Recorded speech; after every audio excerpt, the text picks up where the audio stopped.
Hello everyone. आज की नमकीन की रेसिपी आप एक बार नहीं बार बार बनाएंगे, क्योंकि आज का तरीका एक बार आप आजमा लिए तो बार बार बनाएंगे। हेलो एवरीवन, आप सभी का स्वागत है और आज हम बनाने जा रहे हैं बेसन से पट्टी नमकीन। तो चलिए बनाना स्टार्ट कर लेते हैं। देखिए, मैंने यहाँ 1 कटोरी बेसन लिया है और बेसन को तो सबसे पहले हम क्या करेंगे, एक बाउल लेंगे और सबसे पहले छानने वाला काम कर लेते हैं, कि छानना भी बहुत ज़रूरी है। तो यहाँ हम पहले इसे छानेंगे। अब यहाँ ना क्वांटिटी आप अपने हिसाब से रख सकते हैं, क्योंकि मैं बहुत कम मात्रा में बनाती हूँ। तो इतना सारा हो जाता है कि थोड़ा थोड़ा बनाते हुए, तो इसलिए कम मात्रा में बनाती हूँ। बाकी अब अगर आप ज़्यादा मात्रा में बनाना चाहते हैं तो क्वांटिटी को बढ़ा लीजिएगा और सब चीज़ों को थोड़ा थोड़ा एक्स्ट्रा कर लीजिएगा। यहाँ पर देखिए, मैंने 1 कटोरी बेसन लिया था, उसे मैंने छान लिया है। अब हमें बेसन के साथ उड़द दाल जो होती है ना, वो पीसी हुई चाहिए। और जितना आपने बेसन लिया है उसका आधा आपको उड़द दाल का मतलब आटा लेना है। अब उड़द दाल का आटा कैसे बना सकते हैं आप, उड़द दाल को भून लीजिएगा, हल्का सा रोस्ट कर लीजिएगा, ठंडा करने के बाद उसे पीस लीजिएगा, तो ये उड़द दाल का आटा बन जाएगा। और बस ध्यान ये दीजिएगा, जितना भी आप बेसन ले रहे हैं, बेसन से आप 1 कटोरी 2 कटोरी 3 कटोरी जितना भी ले रहे हैं, उसका आधा आप उड़द दाल लेंगे। उड़द दाल का आटा जिसे बोलते हैं वो लेंगे, मतलब आपको आधा लेना है। अब मैंने यहाँ उसको भी ना छान कर ले लिया है और देखिए काफ़ी मोटे पीस निकले हैं इसमें फ्रेंड। और जो हमारे खाने के टाइम पे आते हैं और बनाते समय दिक्कत जाती है, यही चीज़ें रहती हैं। तो चलिए, इन्हें हमने छान कर ले लिया है। अब हमें एक बार इन्हें मिला लेते हैं। अब इसमें हमें कुछ कुछ बेसिक मसाले डालने हैं। ये जो नमकीन है सिंपल सी बनती है, बट चटकारेदार भी हम इसे बनाएंगे, वो हम बाद में बनाएंगे। आप वीडियो में जुड़े रहिएगा। बस देखिए, यहाँ पर हमने 1 कटोरी ले ली है और इसमें हमने पानी ले लिया है। यहाँ पर आप आधा कटोरी पानी भी ले सकते हैं और इससे कम भी ले सकते हैं, ज़्यादा नहीं लगेगा बल्कि बच ही जाएगा। और अब मैंने इसमें थोड़ा सा नमक डाल दिया है और थोड़ा सा मैंने यहाँ पापड़ खार डाल दिया है। पापड़ खार था मेरे पास तो मैंने डाल दिया है, लेकिन हर किसी के पास पापड़ खार नहीं रहता है। बेकिंग सोडा रहता है ना, उसको आप डाल लीजिएगा, चुटकी भर से थोड़ा सा एक्स्ट्रा भी आप डाल सकते हैं, ज़्यादा मत डालिएगा, चुटकी भर भी बहुत होता है। नमक भी मैंने डाल दिया है, 2 ही चीज़ें डाली है। तीसरी चीज़ डालेंगे हम यहाँ पर रिफाइंड तेल। मैंने यहाँ तेल लिया है और तेल मैंने यहाँ पर 2 चम्मच लिया है। 1 चम्मच ये है और दूसरा चम्मच मैं डालूंगी अभी। 2 चम्मच तेल लिया है। तो तेल लिया है, बेकिंग सोडा कह सकते हो या फिर पापड़ खार या और नमक, 3 चीज़ें हमने यहाँ पर ले ली है।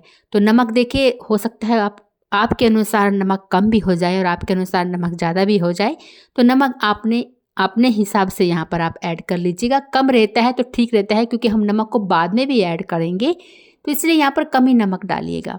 अब इसको मैंने एक ना तड़का पैन होता है ना, उसमें रख लिया है, क्योंकि मैं इसे हल्का सा गुनगुना करूँगी अभी पानी को, या फिर आप गर्म भी कर सकते हैं या फिर गुनगुना भी कर सकते हैं। तो गुनगुना करके मैं ले आई हूँ। अब इस गुनगुने पानी से हमें इस आटे को थोड़ा थोड़ा कर कर गूंदना है। अब मैं आपको यहाँ बता देती हूँ, आप यहाँ गुनगुना पानी भी इस्तेमाल कर सकते हैं, जैसे मैंने अभी किया है। और जो मैं सिंपल सा बनाई थी उसको भी आप कर सकते हैं, इसमें कोई फ़र्क नहीं पड़ेगा कि ऐसा करने से ऐसा होगा। मैं बस देख रही थी कि कैसा होता है, वही रिज़ल्ट निकलेगा, कोई दिक्कत नहीं है। तो नॉर्मल पानी लीजिए, नमक डालिए और जो पापड़ खार है या बेकिंग सोडा है वो डालिए और मिलाकर भी आप आटे को गूंद सकते हैं, इसमें कोई दिक्कत नहीं है। अब मैंने यहाँ थोड़ा थोड़ा कर डालेंगे, क्योंकि बेसन है, बेसन बहुत जल्दी गीला होता है और चिपचिपा भी होता ही है, तो वो तो हम सोल्यूशन बाद में निकालेंगे उसका।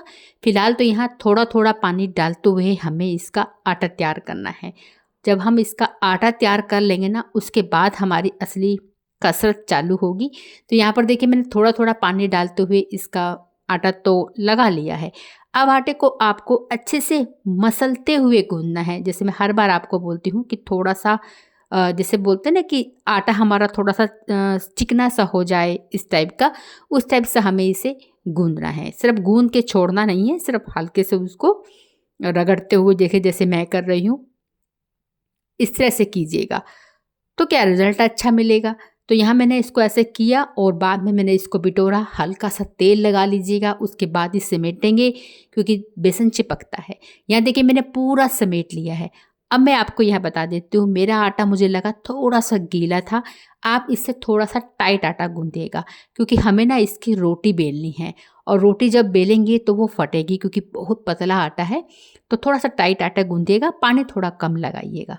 यहाँ पर आप चलिए इसकी लोइयाँ बना लीजिए आप, या फिर आप इसे किचन प्लेटफॉर्म पर जैसे हम रोल करते हैं ना, मिठाई के लिए रोल वाली मिठाई बनाते हैं, या फिर आप वैसा कर सकते हैं, या फिर छोटी छोटी सी लोइयाँ भी बना सकते हैं, वो भी ठीक रहती है। यहाँ पर देखिए मैंने थाली ले ली है, और मैं थाली पर रख कर इसे रोल करूँगी इस तरह से। और फिर ऐसे में आप इक्वल टाइप की लोई जो रहती है वो काट सकते हैं। अगर आपको ये चीज़ें झंझट लगती है तो डायरेक्टली आप लोई बनाकर भी कर सकते हैं, जैसे हम नॉर्मल करते ही हैं। तो यहाँ देखिए इक्वल साइज़ की आप इसकी कट कर लीजिए, जिससे आपकी जो रोटियां हैं इक्वल साइज़ की बनेगी। बट मैंने यहाँ जो इसकी लोई बनाई थी काफ़ी छोटी थी और काफ़ी पतली थी, तो मैंने 2 लोइयों को जोड़कर एक रोटी बनाई। तो यहाँ पर आप कर सकते हैं, मतलब थोड़ा सा तेल लगा लीजिएगा ताकि ये एक दूसरे के ऊपर चिपके ना। और जब आप इसे बनाएं तो आप जब आप इसको बेलें तो आप ऐसे भी बेल सकते हैं, या फिर आप थोड़ा सा बेसन लगाकर बेल सकते हैं, या फिर आप यहाँ पर थोड़ा सा उड़द दाल का जो आटा होता है उसको लगाकर भी बेल सकते हैं, या फिर आप थोड़ा चावल का आटा लगाकर भी बेल सकते हैं, कोई परेशानी नहीं है। क्योंकि कई बार हमसे ये बेला नहीं जाता है, तेल लगाकर भी आप बेल सकते हैं। यहाँ देखिए मैंने थोड़ी सी लोइयाँ बना ली थी, लेकिन काफ़ी पतली लग रही थी मेरे को, तो 2 लोइयों को जोड़कर मैंने फिर लोई बनाई। अब यहाँ मैंने रोटी तो बेल ली थी, उसके बाद चाकू लेना है आपको, और चाकू से इसमें कट करना है।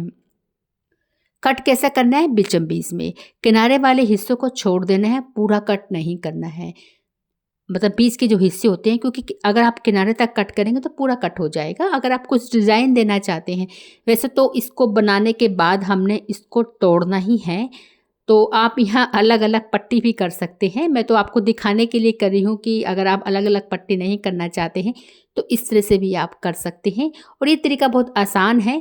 बेलन लीजिए और बेलन में इसको ऐसे कर लीजिए, तो ऐसे में आपको उठाने में दिक्कत भी नहीं जाएगी। कई बार हम हाथों से उठाते हैं तो उठाते उठाते ही वो टूट जाता है, तो टूटेगा नहीं। देखिए ऐसे रोल कीजिए, और अब हम आ जाते हैं सीधा गैस की तरफ। रुकना नहीं है, सीधा गैस की तरफ आपको आना है।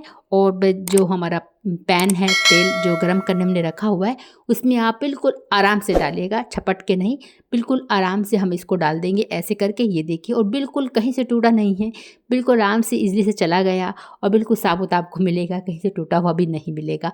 तो इस तरीके से भी बना सकते हैं। अगर आप इस तरीके से नहीं कर सकते हैं, होती है प्रॉब्लम, अगर आप नहीं बना पाते हैं इस तरीके से, तो फिर अलग अलग पट्टी काट कर भी आप बना सकते हैं, क्योंकि लास्ट में हमें इसे तोड़ना ही है, अलग अलग करना ही है। वो आपकी चॉइस है, आप जैसा करना चाहते हैं। यहाँ देखिए मैंने इसको कर लिया, और पलट लेंगे। अब अभी एक ही तरफ सीखा है ये, अब हम इसको दूसरी तरफ भी पलट कर रेडी कर लेंगे। तो यहाँ पर हमारा ये नमकीन बनकर रेडी हो जाएगी। इसे आप चौराफली कह सकते हो, या फिर आप इसे बेसन की पट्टी बोल सकते हो, लेकिन खाने में बहुत टेस्टी होती है, बहुत कुरकुरी होती है।